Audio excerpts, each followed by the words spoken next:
السلام عليكم ورحمة الله وبركاته. الحمد لله رب العالمين والصلاة والسلام على رسوله الكريم وعلى آله وصحبه أجمعين ومن تبعهم بإحسان إلى يوم الدين. أما بعد, கண்ணிமிக்க அல்லாஹ்வின் நல்லடியார்களே, தமிழகத்திலையும் இலங்கையிலையும் பிறை விஷயத்தில் மன்ஹஜ் சலஃபினுடைய நிலைப்பாடு என்ன, மன்ஹஜ் சலஃபின் அடிப்படையில் எந்த பிறை நிலைப்பாடு சரியானது, சர்வதேச பிறையா அல்லது உள்ளூர் பிறையா என்பதை குறித்து நாம் அறிய வேண்டும்.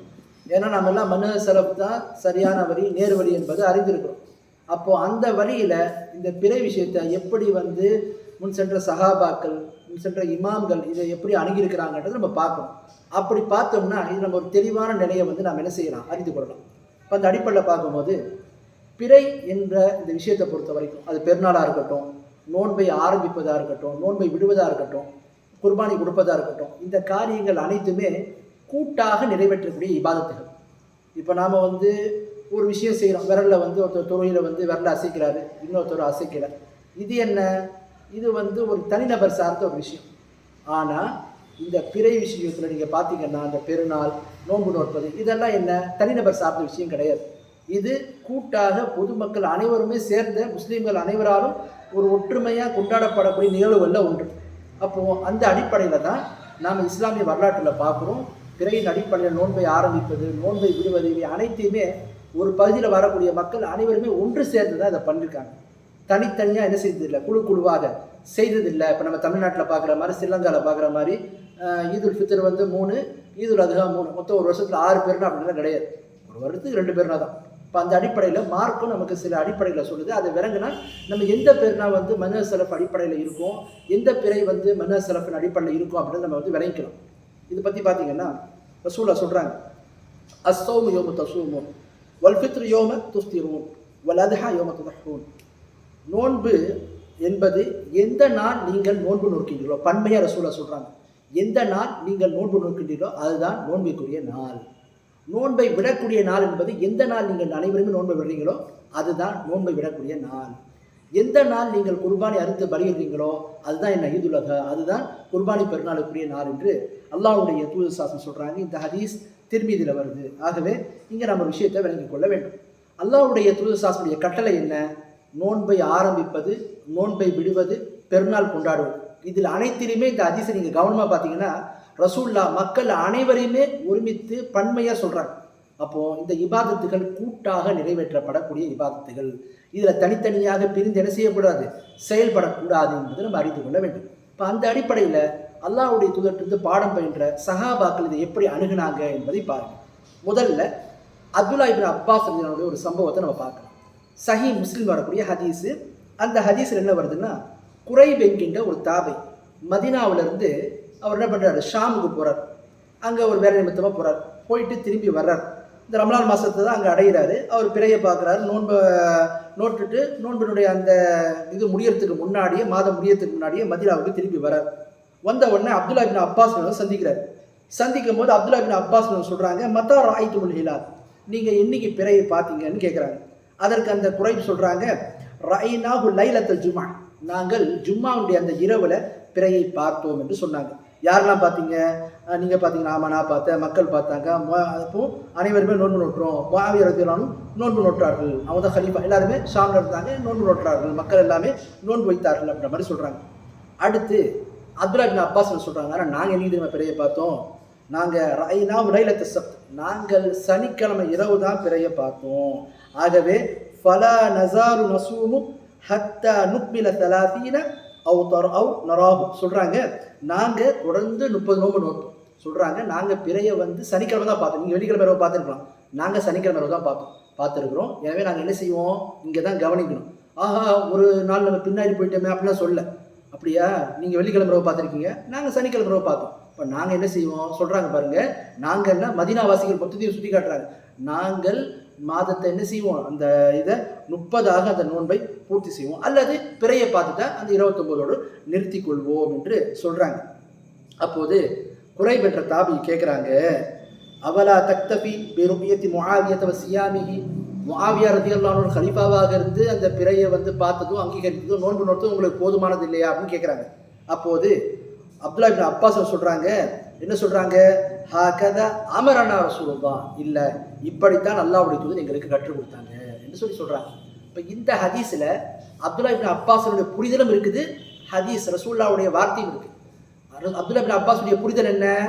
பிறையை நீங்க முன்னாடி பார்த்துருந்தாலும் நாங்க என்னைக்கு பார்க்குறோமோ மக்கள் நாங்கெல்லாம் என்ன செஞ்சிருக்கோம், ஒரு நாள்ல நோன்பு ஆரம்பிச்சிருக்கோம். நாங்க என்ன செய்வோம், இங்க இருக்கிற நிலைப்பாட்டின் அடிப்படையில தான் நோன்பை 30 பூர்த்தி செய்வோம். அப்படி இல்லைன்னா பிறையை பார்த்து நோன்பை நாங்கள் முடிப்போம்.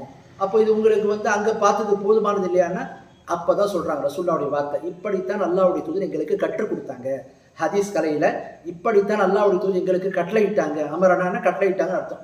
இப்படித்தான் எங்களுக்கு கட்டளையிட்டாங்கன்னு சொல்றது எதுல வரும்? ரசூலுல்லாஹ்வுடைய அந்த சொன்ன அந்த சட்டத்துக்கு கீழே வரும். அப்போ இது உயர்ந்த ஒரு நிலையில உள்ளது. ஒரு சஹாபி வந்து ஹதீஸ் அறிவிக்கும் போது சமயத்தோ நான் ரசூலுல்லாஹ்ட்ட கேட்டேன், ஹத்தஸனி எங்களுக்கு அறிவிச்சாங்கன்னு சொன்னா அது முதல் நிலை. அல்லது கால் ரசூலுல்லாஹ்னு சொன்னா அது ஹதீஸ்ல 2வது நிலை. அமரனா இந்த வார்த்தையை சொன்னா, நஹானா இந்த வார்த்தையை சொன்னாங்கன்னா அது ஹதீஸ் கலையில 3வது நிலையில வரும். ஆக இப்படிப்பட்ட ரசூலுல்லாஹ் சொன்ன அந்த இதுல வந்து இது என்ன, அந்த ஹதீஸ்ல உள்ள வாசகம். அப்ப அந்த அடிப்படையில் பார்த்தா இது உயர்ந்த நிலையை பெற்றது. அப்ப அதுல சொல்றாங்க ரசூலுல்லாஹ் இப்படித்தானே எங்களுக்கு கட்டளையிட்டாங்கன்னு சொல்லி. அப்ப நமக்கு என்ன விளங்குது? பிறை விஷயத்துல இன்னைக்கு இந்த அளவுக்கு சர்ச்சை செய்யக்கூடியவங்க கொஞ்சம் நிதானமாக அப்துல்லா இப்னு அப்பாஸுடைய புரிதல் நம்ம எடுத்துட்டான். இதுதாங்க மன்ஹஜ் ஸலஃப். இதை நம்ம விளங்கிட்டோன்னு சொன்னா தெளிவா விளங்கலாம். இதுல இவ்வளவு சர்ச்சை செய்ய வேண்டிய அவசியமே இல்லை. நம்ம பகுதியில் இருக்கிற பகுதியில மக்கள் பிறையை பார்க்குறோமா, நம்ம ஒரு முடிவுக்கு வந்துட்டோம்னு சொன்னா அனைத்து மக்களும் ஒரு கருத்துக்கு வந்துட்டாங்கன்னா அதுல வந்து நம்ம முரண்பட்டு நிற்க வேண்டிய அவசியம் இல்லை. அதுல ஒரே கருத்துல தான் போகணும் அப்படின்றத பார்க்கலாம். அடுத்து பாருங்க, 2வது ஒரு ஆதாரம் ஆயிஷாவுடைய சம்பவம். இந்த சம்பவம் பைஹக்கி என்ற நூல்ல வருது. இதுவும் ஆதாரபூர்வமான சம்பவம். இது எப்படி வருதுன்னு சொன்னா, மஸ்ரூக் என்கின்ற தாபி ஆயிஷாக்கிட்ட வர்றாங்க. ஆயிஷா எங்க இருக்கிறாங்க சொல்றாங்க பாருங்க, தஹல்து அலா ஆயிஷத்து யௌம அரஃபா, அரஃபா நாள்ல நான் ஆயிஷாக்கிட்ட வந்து சந்திக்கிறதுக்காக போனேன். இது எங்க நடந்த சம்பவம்? மதீனா நடந்த சம்பவம். அப்போது மஸ்ரூக் என்கின்ற அன்னைக்கு மக்கள் எல்லாம் அரஃபா நோன்பு வச்சிருக்காங்க மதீனாவில். மஸ்ரூக் என்ற தாபி மதீனாவில் ஆயிஷா வீட்டுக்கு போறாங்க. ஆனா என்ன செய்யறாங்க, நோன்பு வைக்காம இருக்கிறாங்க. ஆயிஷான்னு கேட்குறாங்க, எதுக்கு நோன்பு வைக்கணும்னு சொல்லி. இல்லை, நான் ஏன் நோன்பு வைக்கணும்னு சொன்னால் எனக்கு அச்சமாக இருக்குது. மக்கள் எல்லாம் இன்னைக்கு வந்து அந்த யோமநஹர், அதாவது இன்னைக்கு பிறை துல்ஹஜ் பிறை 10ஆக இருக்குமோன்னு நான் கருதுறேன். அதாவது அரஃபா நேற்றே முடிச்சிருக்கோம். இன்னைக்கு நீங்களாம் அரஃபா நம்ம மதீனாவில் வச்சுருக்கீங்க. ஆனால் அந்த மக்களை வந்து நேற்று மக்கள்லாம் அரஃபாவில் கூட்டியிருப்பாங்க. இன்னைக்கு துல்ஹஜ் 10ஆக இருக்கும்னு சொல்லி நான் கருதுறேன். அதனால தான் நான் வந்து நோன்பு வைக்கலை அப்படின்ற மாதிரி சொல்கிறாங்க. அப்போ பாருங்கள், ஆயிஷா சொல்கிறாங்க, அந்நஹ்ரு யோம யன்ஹருன் நாஸ் வல் ஃபித்ரு யோம யுஃப்திருன் நாஸ். சொல்கிறாங்க, அறுத்து பலியிடக்கூடிய நாள் என்பது மக்கள் எல்லாம் என்று அறுத்து பலியிடுறாங்களோ என்னைக்கு அந்த குர்பானி முடிவு பண்ணுறாங்களோ அதுதான். அதே மாதிரி நோன்பை விடக்கூடிய நாள் என்பது மக்கள் என்னைக்கு முடிவு பண்ணுறாங்களோ அதுதான்றாங்க. இப்போ இந்த ஹதீஸில் என்ன விளங்குது? ஆயிஷா என்ன சொல்கிறாங்க, நம்ம பகுதி மக்கள் எதை சரி காண்றாங்களோ அதோடு நம்ம ஒத்துட்டு போகணும், அதோடு நம்ம ஒத்து போக வேண்டும், அதுக்கு மாற்றமாக போகக்கூடாது. அதுதான் சொல்ல வராங்க. மக்கள் எந்த மக்கள்? மதீனாவில் உள்ள அவங்க யாரை சொல்றாங்க? மதீனாவாசிகளை சொல்றாங்க. மக்கள் உள்ளவங்க சொல்ல மதீனாவாசிகளை சொல்றாங்க. அவங்க என்னைக்கு வைக்கிறாங்களோ அன்னைக்கு நீங்க வைங்க. அப்ப நம்ம மக்கள் இன்னைக்கு என்னவா இருக்கிறாங்க, அரஃபா நோன்பு வச்சானா அந்த நோன்பை வைக்கணும். என்னைக்கு நோன்பை விடுறாங்களோ அன்னைக்கு நோன்பை விடணும். என்னைக்கு அறுத்து பலிடுறாங்களோ அன்னைக்கு அறுத்து பலிடுன்றாங்க. அப்போ ஆயிஷா ரலியல்லாஹு புரிதல் என்ன? ஒரு பகுதியில நாம நோன்பு நோற்பதா இருந்தாலும் சரி, பெருநாளை கொண்டாடுறதா இருந்தாலும் சரி, எதை அடிப்படையாக கொள்ளணும், அங்க வாழக்கூடிய மக்கள் எதை வந்து பின்பற்றுறாங்கன்னு பார்க்கணும். அப்போ அந்த அடிப்படையில் பார்க்கும்போது நம்ம பகுதியில் எங்கே தமிழகமாக இருக்கட்டும், இலங்கையாக இருக்கட்டும், நம்ம பகுதியில் மக்கள் எந்த நாளில் பிறநாள் கொண்டாடுறாங்க, எந்த நாள் நோன்பு நோக்கிறாங்க, ஊர் பிறையின் அடிப்படையில் பண்ணுறாங்க. அப்போ அதை தான் நம்ம என்ன செய்யணும், அதை சரி காணணும், அதை வந்து அந்த நிலைப்பாட்டுக்கு வரணும், அதை நம்ம ஏற்றுக்கிட்டு நடைமுறைப்படுத்தணும், செயல்படுத்தணும். இதுதாங்க மன்ஹஜ் ஸலஃப். அடுத்து பாருங்கள், 3வது ஒரு ஆதாரம் அப்துல்லா இப்னு உமர் சொல்கிறாங்க. இந்த இது வந்து பார்த்தீங்கன்னு சொன்னால் ஜாதுல் மஆத் என்ற நூலில் இமாம் இப்னு கய்யிம் குறிப்பிடுறாங்க. அப்துல்லா இப்னு உமர் சொன்னாங்க, சூமு மஅல் ஜமா வாஃப்திரு மஅல் ஜமா, நீங்கள் ஜமாத்னா கூட்டமைப்போடு சேர்ந்து நீங்கள் நோன்பை வையுங்கள். அதே மாதிரி அந்த கூட்டமாக மக்கள் இருக்காங்க பார்த்தீங்கன்னா அவங்களோட சேர்ந்து நோன்பை விடுங்கன்றாங்க. நம்ம பார்க்கணும், தமிழ்நாட்டில் இந்த சர்வதேச பிறையை பின்பற்றக்கூடியவங்க சில ஊர்களில் இல்லை, சில மாவட்டங்கள்ல இவங்களுக்கு ஆட்களே கிடையாது, மர்க்கஸே கிடையாது. இப்போ அங்கே இருக்கிறவங்க சர்வதேச பிறையை எப்படி பின்பற்றுவாங்க? சில மாவட்டங்களில் சில இதில் என்ன செய்வாங்க, கிராமத்தை விட்டுருங்க, மாவட்டத்திலே அவங்களுக்கு வந்து எந்த விதமான மர்க்கஸ் இல்லை. இப்போ அங்கே வந்து ஒரு நபர் வந்து சர்வதேச பிறையை பின்பற்றணும்னு சொன்னால் அவர் எப்படி பின்பற்றுவார்? யார் எந்த ஜமாத்தை பின்பற்றுவார்? 2 பேருக்கு அவங்க ஜமாத்தை, அந்த ஊரில் தௌஹீத் பேசக்கூடிய மக்கள் பல பேர் இருப்பாங்க. அப்போ அவங்கள விட்டுட்டு அவர் தனியாக சர்வதேச பிறைன்னு சொல்லி கொண்டாடுவார். இது என்ன நிலைப்பாடுதா? அப்பட்டமான ஒரு அறியாமை. மன்ஹஜ் ஸலஃப் என்பது சஹாபாக்கள் இந்த புரிதலுக்கே மாற்றமான ஒரு நிலைப்பாடு. சர்வதேச பிறன்ற பேரில் இன்னைக்கு யாரெல்லாம் செயல்படுறாங்களோ அவங்கள நீங்கள் பார்த்தீங்கன்னு சொன்னால் இவங்க போகக்கூடிய போக்கு இங்கே குறிப்பாக ஸ்ரீலங்காலையும் இலங்கையிலையும் அதே மாதிரி தமிழ்நாட்டையும் பார்த்தீங்கன்னா இவங்க போகக்கூடிய போக்கு சஹாபாக்குடைய இந்த புரிதலுக்கே மாற்றமானது. அப்போ இதை நாம் என்ன செய்யணும், விளங்க வேண்டும். நம்ம முன்னாடியே உங்களுக்கு தெரியப்படுத்தணும், யார் இந்த சர்வதேச பிறையை கொண்டு வந்தாங்களோ, கொண்டு வந்தவங்கள பார்த்தீங்கன்னா யாருக்குமே இஸ்திஹாதுக்கான தகுதியே கிடையாது. அறியாமையின் அடிப்படையில் கொண்டு வரப்பட்டு ஆய்வு செய்யப்பட்டுன்ற பேரில் கொண்டு வரப்பட்ட ஒரு விஷயம் தான் என்ன, இந்த சர்வதேச பிறன்ற பேரில் நீங்கள் கொண்டு வந்து மக்கள் மத்தியில் கொஞ்சம் பிரிவினை ஏற்படுத்திட்டு இருக்காங்க. ஆனால் பாருங்கள், இதே நேரத்தில் அறிஞர்கள், சலஃப் மனஜில் பயணிக்கக்கூடிய அறிஞர்கள், இந்த உம்மத்திலேயே பல மக்களால் ஏற்றுக்கொள்ளப்பட்ட மிகப்பெரிய ஒரு அறிஞர் ஷேக் பின் பாஸ் ரஹிமஹுல்லா, அவங்க கூட பார்த்தீங்கன்னா சர்வதேச பிற நிலைப்பாடு தான் சரின்ற நிலைப்பாட்டில் உள்ளவங்க. அப்படி இருந்த போதிலும் அவங்க பாருங்கள் என்ன சொல்கிறாங்க, நீங்கள் வாழக்கூடிய பகுதியில் மக்கள் அதற்கு உடன்படவில்லை என்று சொன்னால் நீங்கள் தனித்து போகக்கூடாது, பிரிந்து போகக்கூடாது, அவங்களோடு சேர்ந்து தான் பயணிக்கணுன்றாங்க. பாருங்கள், லஜ்னத்து தாயிமால் ஒரு ஃபத்வா கொடுத்துருக்குறாங்க. யஜிபு அலைஹிம் அன் யஸூமு மஅன் நாஸ் வ யஃப்திரு மஅன் நாஸ் வ யுஸல்லி ஈதைனி மஅல் முஸ்லிமீன ஃபீ பிலாதிஹிம். அவங்க மக்கள் என்ன செய்வாங்க, அவங்க மீது உள்ள கடமை, யஜிபு அலைஹிம், அவங்க மீது உள்ள கடமை, மக்களோடு நோன்பு வைப்பார், மக்களோடு நோன்பு விடுவார், 2 பெருநாளையும் மக்களோடு சேர்ந்து அவங்க ஊர்களில் தொழுவாங்க என்று சொல்கிறாங்க. ஆகவே இங்கு மக்கள் என்றால் சில பேர் என்ன விளங்கி வச்சிருக்காங்க, மக்கள் என்றால் அல்லாஹ்வுடைய தூதர் சொன்னாங்க பார்த்தீங்களா, அந்த 73 கூட்டத்தில் சொர்க்கத்துக்கு போகக்கூடிய கூட்டம், அந்த கூட்டத்தோடு மட்டும்தான் பெருநாளை கொண்டாட வேண்டும், அந்த கூட்டத்தோடு மட்டும்தான் நான் நோன்பு வைக்க வேண்டும் என்று சில பேர் விளங்கி வச்சிருக்காங்க.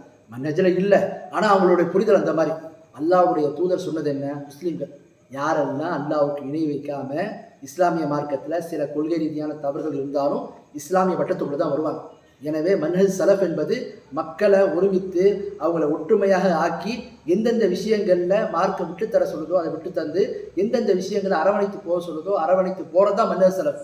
அதை விட்டுட்டு கவாரி சிந்தனையை புகுத்தி விட்டு யாரெல்லாம் சர்வதேச பிறையை கொண்டாடலையோ தமிழ்நாட்டிலையும் ஸ்ரீலங்காலையும் அவங்கெல்லாம் பிதாத்துவாதிகள், அவங்கெல்லாம் ஒரு தக்ஃபீருடைய சிந்தனையோடு பார்க்குறதுலாம் என்ன ஒரு தவறான போக்கு என்பதை விளங்கிக் கொள்ள வேண்டும். ஆக சுருக்கமாக இந்தியா சொல்வதாக இருந்த மன்ஹஜ் சலஃபின் அடிப்படையில் இந்த பிறை விஷயத்தில் சர்வதேச பிறையா ஊர் பிறையான்னு பார்க்கும்போது நம்ம பகுதியில் என்ன பிறை அப்படின்றத தான் மன்ஹஜ் நமக்கு சொல்லுது. அந்த அடிப்படையில் சஹாபாக்குடைய புரிதலை வைத்து நம்ம விளங்குறோம். நம்ம பகுதியில் மக்கள் ஊர் பிறை நிலைப்பாட்டை தான் சரி காணக்கூடியவங்களாக இருப்பதினால இங்கு நாம் பிரிந்து போகாமல் நாம் என்ன செய்யணும், மார்க்கம் சொல்லக்கூடிய அடிப்படையில் செயல்பட வேண்டும். சில பேர் என்ன கேட்குறாங்க, இதில் மட்டும் பண்ணால் ஒற்றுமை வந்துடுமா, இதில் மட்டும்தான் நம்ம ஒத்துமையாக போகணும். சூழல் ஒத்துமையாக தான் போக சொன்னாங்க, எல்லாரும் பன்மையாக ஒரு நாளில் கொண்டாடுங்கன்றாங்க. இஸ்லாமிய உம்மத்தில் சஹாபாக்கள் அப்படி தான் விளங்கியிருக்கிறாங்க. நம்ம பகுதியில் வாழக்கூடிய மக்களோடு சேர்ந்து தான் பெருநாளையும் நோன்பை அமைத்துக் கொள்ளுங்கன்னு சொன்னாங்க.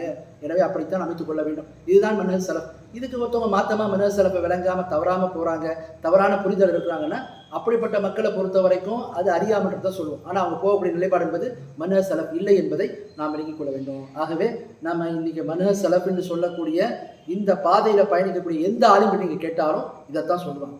நீங்கள் இருக்கக்கூடிய பகுதியில் பெரும்பான்மையான மக்கள் எந்த நிலைப்பாட்டை சரி காண்கின்றார்களோ அதிலே நீங்கள் பயணிகள் தான் சொல்லுவாங்க. ஆக அந்த அடிப்படையில் இந்தியாவில் குறிப்பாக தமிழகத்திலையும் இலங்கையிலையும் நாம் சரியான மன்ஹஜில் இருக்கிறோன்னு சொன்னால் ஊர் பிறை நிலைப்பாட்டின் அடிப்படையில் மக்களோடு சேர்ந்து அதை கொண்டாடுவது தான் சரியான மன்ஹஜ். இதுதான் சஹாபாக்களுடைய புரிதல் என்பதை நாம் விளக்கிக் கொள்ள வேண்டும். நம்ம எந்த விஷயத்தை சொன்னோமோ அதை சரியான முறையில் புரிந்து கொள்வதற்காக நம் அனைவருக்கும் அருள் புரிவானாக. வாஹிரு தஅவானா அல்ஹம்துலில்லாஹி ரப்பில் ஆலமீன்.